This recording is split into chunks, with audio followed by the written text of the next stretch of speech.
Bonjour à vous, fidèles téléspectateurs de la Hope Channel Télévision. Nous vous disons bienvenue dans l'émission préférée des entrepreneurs, l'émission préférée des jeunes ambitieux. Ici, nous parlons entrepreneuriat, rien qu'est l'entrepreneuriat. Nous vous disons déjà bienvenue, vous êtes chez vous, vous nous suivez sur le bouquet Canal+.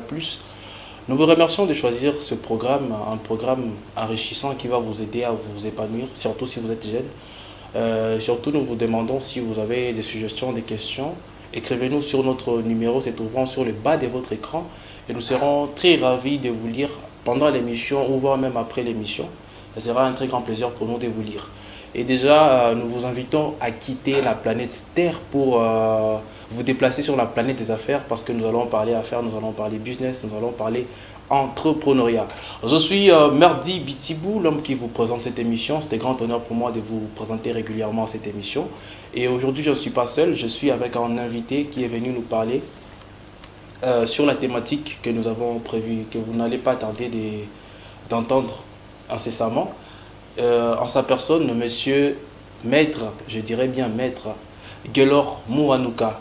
Maître Guelor Mouanouka, bonjour et bienvenue dans Planète des Affaires. Voilà, merci beaucoup, Merdi.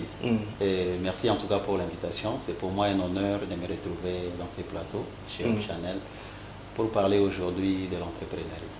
Voilà, nous sommes en train de vous voir très bien vêtu, en cravate, et nous aimerions savoir c'est qui cette personne, ce monsieur, c'est quoi les backgrounds de monsieur Guelor?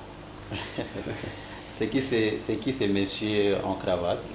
Voilà, pour commencer, je réponds au nom de Maître Guelor Mouanouka.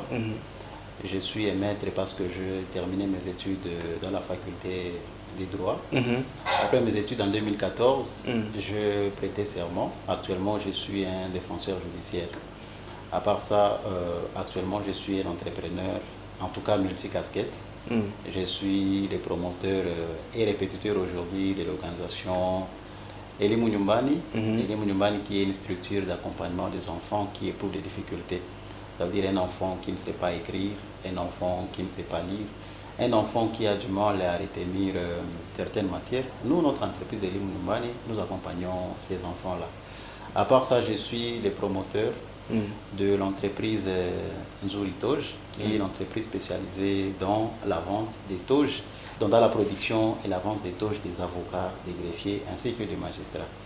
À part ça, je suis un animateur de cérémonie et enfin, je forme aussi des jeunes dans le domaine entrepreneurial. Voilà en quelque sorte la personne en cravate devant vous, monsieur Guelor Mouanouka. Voilà, merci beaucoup monsieur Guelor. Déjà, nous sommes très ravis de vous recevoir dans cette émission d'entrepreneur. On vous appelle souvent double maître parce que vous êtes à la fois maître de cérémonie et à la fois maître avocat. Voilà, aujourd'hui nous sommes en train de parler de l'entrepreneuriat comme d'habitude et pour déjà entamer notre thématique, nous allons commencer avec la première question à vous poser, monsieur Guelor, qui est celle de savoir quels critères doivent être pris en compte pour choisir la structure juridique la plus adaptée à son entreprise. On prend l'exemple d'un entrepreneur qui est en train de mettre sur pied une entreprise et ce jeune-là voudrait savoir quelle structure il peut choisir. Donc, quel choix de la structure juridique il peut prendre parmi toutes. Et d'abord, nous aimerions savoir quelles sont les structures juridiques existantes et pourquoi choisir l'une au détriment de l'autre. Voilà, déjà merci beaucoup d'entrée des jeux pour la question posée.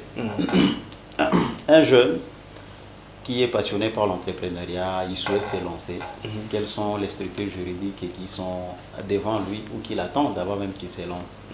Pour commencer, je dois dire il y a des très petites entreprises, donc il y a des micro-entreprises, il y a des établissements, il y a aussi des sociétés. Donc au niveau des sociétés, il y en a plusieurs.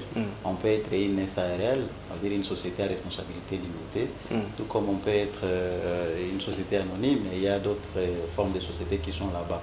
Donc pour moi, je considère que pour un jeune, devant lui, il y a au moins trois formes juridiques d'entreprise qui sont en face de lui. Il peut être une micro-entreprise, qu'on appelle encore une très petite entreprise, tout comme l'entrepreneur peut choisir d'être un établissement ou une société.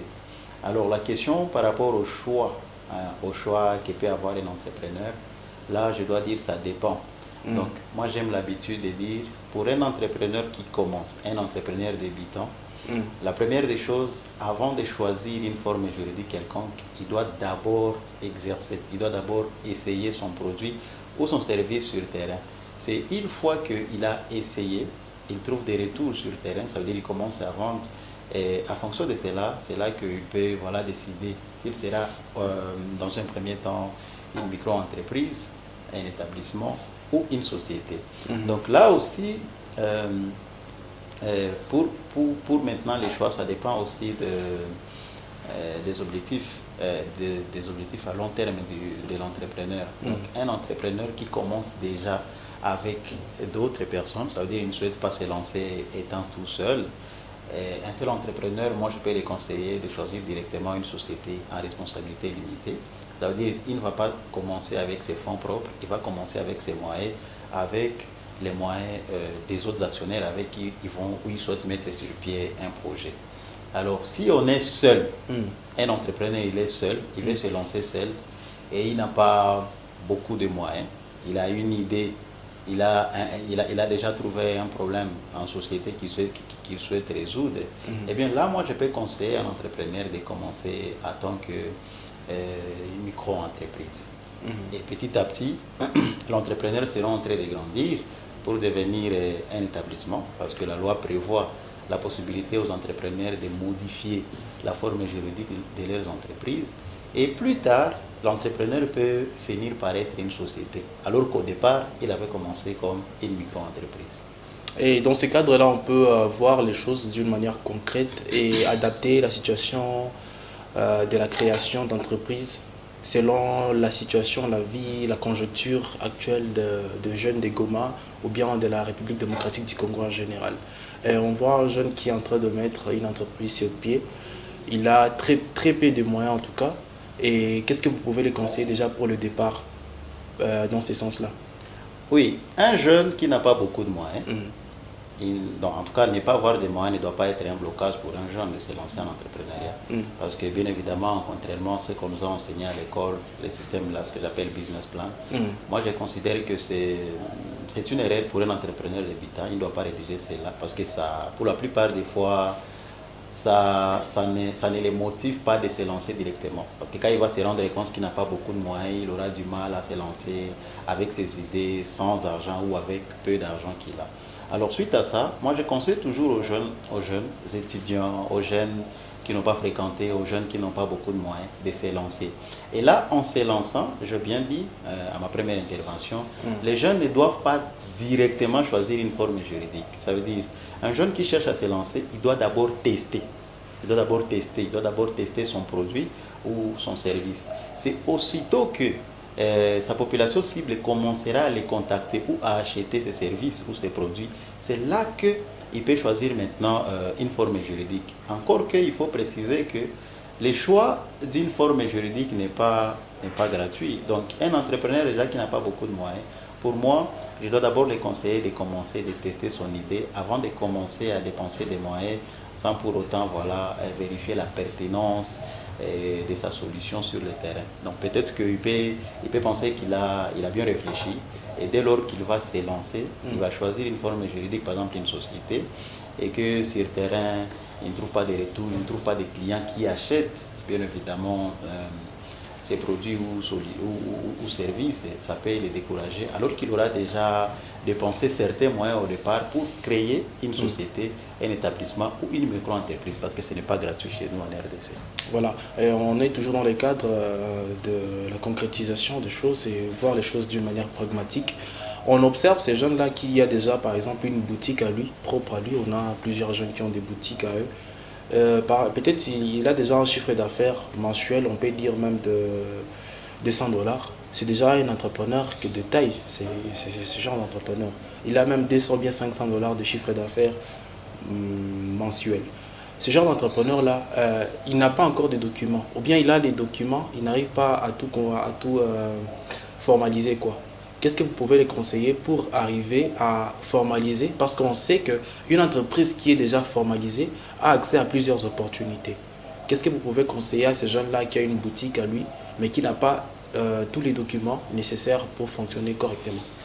Voilà. D'abord, je dois dire que c'est une erreur. Donc, dès lors qu'un jeune a testé, donc un jeune a testé son produit ou ses produits et services, et il a déjà trouvé des retours, ça veut dire qu'il y a des clients qui sont intéressés par la solution au problème qu'il résout. C'est déjà bon. Donc, cet entrepreneur-là ne doit plus hésiter de se lancer ou de choisir une forme juridique à son entreprise. Ou en d'autres termes, cet entrepreneur ne doit pas accepter de continuer dans l'informel parce que là, il perd beaucoup de choses. Je vais dire la crédibilité. Parce qu'aujourd'hui, pour avoir, je vais dire, des subventions, des accompagnements en banque. Voire même des contrats. Voilà, des contrats avec d'autres personnes, des collaborations, des partenariats, des investisseurs dans son entreprise. Dès lors qu'on n'est pas formalisé, en tout cas, on ne gagne pas en confiance, on ne gagne pas en crédibilité. Voilà pourquoi pour un jeune qui commence à réaliser un chiffre d'affaires à la fin du mois, que ce soit des $100, 500 000 $, cet entrepreneur-là doit le plus rapidement possible formaliser son activité. Si c'est une boutique, parce que vous avez parlé de l'exemple d'une boutique, oui. En tout cas pour cet entrepreneur, moi je peux le conseiller de commencer d'abord en tant que une micro-entreprise et petit à petit, cet entrepreneur sera en train d'évoluer jusqu'à être un établissement et en fait de compte devenir une société s'il souhaite en tout cas que sa marque ou que son service puisse cartonner ou être connu par beaucoup de personnes parce que seul on ne peut pas aller plus loin. Voilà, merci beaucoup Monsieur Guélor. Parlant de la structure du juridique, il nous a été dit par Monsieur Guélor qu'il faut commencer petit, commencer avec ce qu'on a. Et petit à petit, on peut choisir avec le temps la forme juridique qui va prendre son entreprise, car il est très important d'avoir les documents et être formalisé pour avoir accès au financement, avoir accès également au contrat et être crédible également. Et nous allons un peu nous orienter vers la dénomination de l'entreprise, parce que c'est très important. Une entreprise, c'est comme une personne, elle doit posséder un nom et la dénomination représente cette partie-là de la chose. Alors, M. Guélor, nous avons une question qui est celle de savoir comment éviter les pièges liés au choix de la dénomination de son entreprise sur le plan juridique. On a eu récemment, j'ai été témoin d'une difficulté pareille, c'est qu'il y a un jeune qui a créé son entreprise facilement actuellement avec les réseaux sociaux. Tu peux créer ton entreprise directement, tu crées des comptes sur les réseaux partout, tu divulgues partout. Malheureusement, le nom qu'il a utilisé était le nom d'une entreprise déjà existante. Il a été poursuivi judiciairement. Alors, M. Guélor, nous aimerions savoir, vous en tant que maître avocat, vous œuvrez déjà dans le secteur et même comme entrepreneur, qu'est-ce que vous pouvez suggérer aux jeunes pour vérifier déjà si leur entreprise ne sont pas, les noms de l'entreprise qu'ils cherchent à créer n'existent pas déjà et voir comment maintenant créer une entreprise déjà qui sera nouvelle, parce que si tu crées une entreprise qui existe déjà, tu seras poursuivi judiciairement et tu vas perdre même de l'argent. Oui, justement, c'est la problématique qui est vraiment sur le terrain. Bien évidemment, même si j'ai à le dire et que j'encourage aussi ces jeunes-là qui peuvent commencer sans choix de la forme juridique de leur entreprise, c'est-à-dire quelqu'un il a déjà une idée, il se lance avec une certaine dénomination de son entreprise. Bien évidemment, cela n'a pas seulement des avantages, ça a aussi des avantages. Et parmi les désavantages, il y a cet aspect auquel vous venez de signaler. Donc, si un entrepreneur qui n'est pas informé, il choisit une dénomination d'une autre entreprise, bien évidemment, il y a des conséquences juridiques. Les propriétaires de l'entreprise pour qui on a pris sa dénomination, il est en droit de poursuivre cet entrepreneur-là qui a utilisé illégalement sa dénomination. Alors, pour un entrepreneur maintenant qui se lance, par exemple, il n'a pas encore une forme juridique pour son entreprise, il doit être quand même éveillé, il doit être instruit, il doit avoir les réflexes de faire des recherches si sa marque n'est pas encore utilisée par quelqu'un d'autre. Encore que, est-ce qu'il faut les rappeler qu'il y a un journal officiel? Donc, dès lors qu'un entrepreneur s'enregistre, lorsque par exemple on veut devenir une société ou un établissement, en passant bien évidemment par les guichets uniques ici chez nous à Goma, dès lors que l'État congolais va reconnaître cette entreprise-là, on publie les noms de son entreprise sur le journal officiel. Ça veut dire que l'entrepreneur, dès lors qu'il veut se lancer, s'il n'a pas encore choisi une forme juridique ou s'il n'a pas encore formalisé son activité, cet entrepreneur-là doit d'abord effectuer des recherches doit d'abord effectuer des recherches pour se rendre compte si son entreprise ou sa dénomination n'a pas encore été retenue par quelqu'un d'autre. Et c'est là, ces recherches peuvent commencer sur Internet. Sur Internet, voilà, on peut se renseigner auprès du guichet unique qui enregistre bien évidemment toutes les entreprises formalisées ici chez nous à Goma. Donc ça, c'est la première étape qu'un entrepreneur devra avoir. Et lui aussi, dès lors qu'il va formaliser son activité, il pourra bien évidemment bénéficier de tous ces avantages parce que l'État congolais protège les entrepreneurs qui sont formalisés. Pourquoi il les protège? Parce que ces entrepreneurs-là, ils contribuent aux charges Ce sont des contribuables. de l'État. Voilà, ils paient les taxes, ils paient des impôts. Alors, à contrepartie, l'État congolais a aussi le devoir de protéger ces jeunes-là. Et c'est comme ça, je considère cela comme parmi les avantages, en tout cas, parmi les avantages, voilà, pour un entrepreneur de formaliser son activité. Dès lors qu'on formalise son activité, il y a des obligations. On demande à un entrepreneur d'avoir une dénomination à son entreprise. Une fois que cela est validé, automatiquement, en tout cas, cette marque sera protégée. Plus personne ne peut la prendre abusivement ou commencer à l'utiliser sous peine d'être poursuivi par notre justice. Voilà, merci beaucoup M. Guélor. Nous allons faire une petite parenthèse. Vous avez parlé de la protection de l'État. L'État est censé protéger les entrepreneurs et nous aimerions savoir juste, selon vous, est-ce que l'État protège les entrepreneurs? Vous allez juste répondre par oui ou non parce que ce n'est pas vraiment la thématique du jour. Oui, notre État protège les entrepreneurs qui sont formalisés. Dont les activités sont formalisées. C'était seulement ça la question. Et voilà, nous sommes toujours dans le cadre de la dénomination de l'entreprise.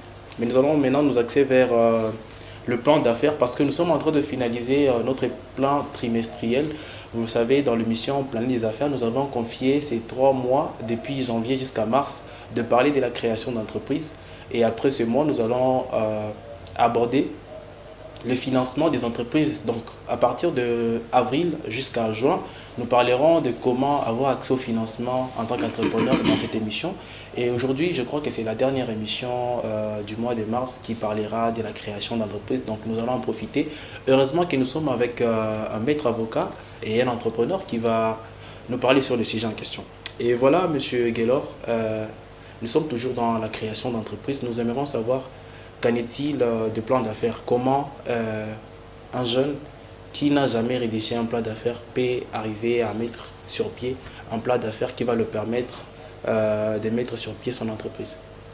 Bon, déjà moi je n'encourage pas, parce que le plan d'affaires, il faut comprendre que c'est ce qu'on appelle le business plan. Donc moi déjà, dans mes coachings en entrepreneuriat, je n'encourage pas aux jeunes, à un jeune qui a des idées, qui n'a pas encore essayé et tester ces idées-là, directement de rédiger un plan d'affaires ou un business plan. Pourquoi? Parce que cela a comme conséquence le découragement.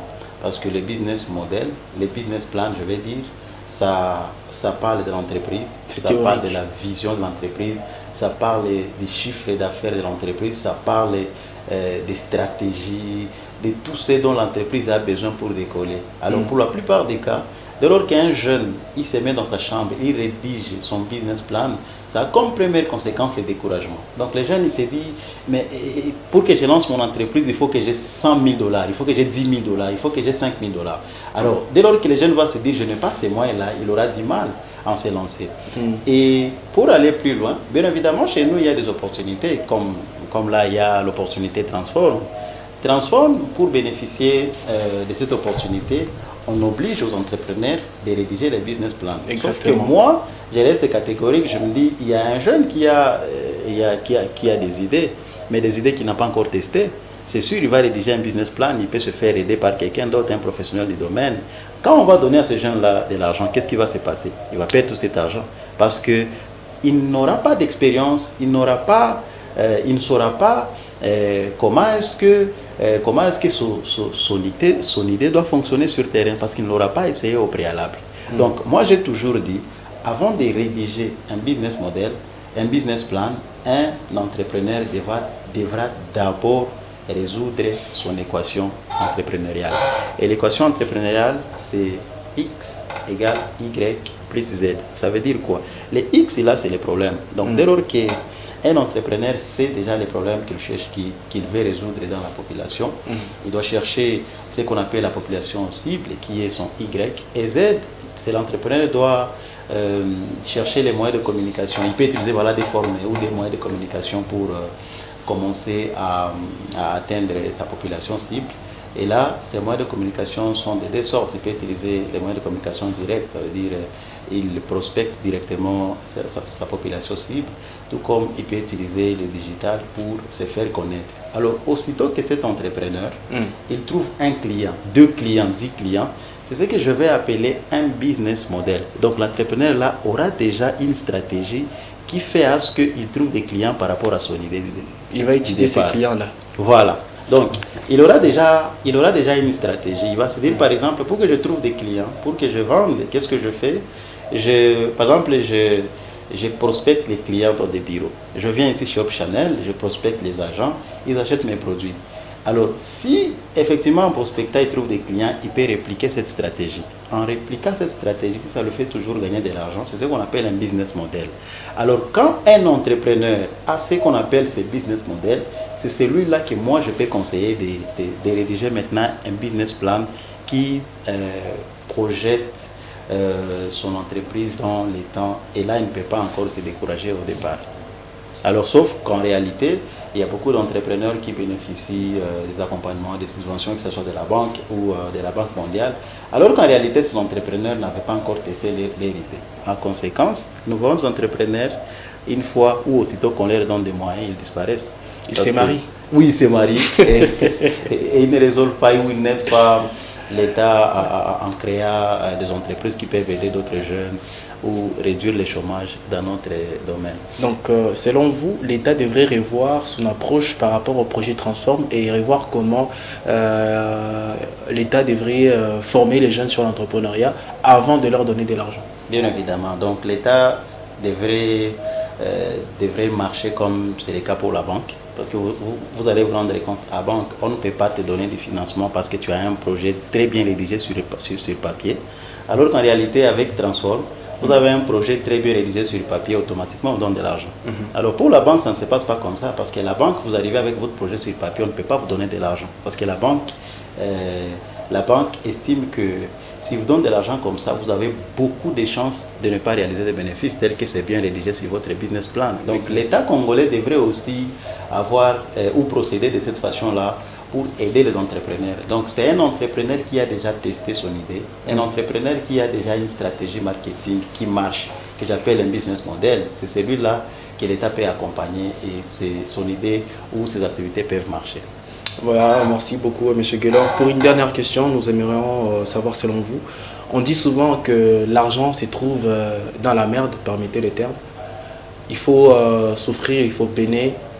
Alors M. Guelor, selon vous, qu'est-ce que vous pouvez conseiller aux jeunes entrepreneurs qui nous suivent présentement? Parce que vous avez souvent répété qu'il faut commencer par les bas. Et si on peut dire les bas, c'est de me proposer à moi, Merdi, par exemple, de commencer à vendre les chikwang sur la tête pendant la journée. Parce que c'est ça l'entrepreneuriat réellement. Et qu'est-ce que vous pouvez conseiller à ces jeunes-là qui ont toujours peur de se rabaisser? Parce que l'entrepreneur doit se rabaisser pour trouver de l'argent. Ouais, justement. Est-ce que pour trouver de l'argent, il faut souffrir? Actuellement, la réponse est non. C'est à l'époque qu'on pensait que pour trouver de l'argent, bien évidemment, il faut souffrir.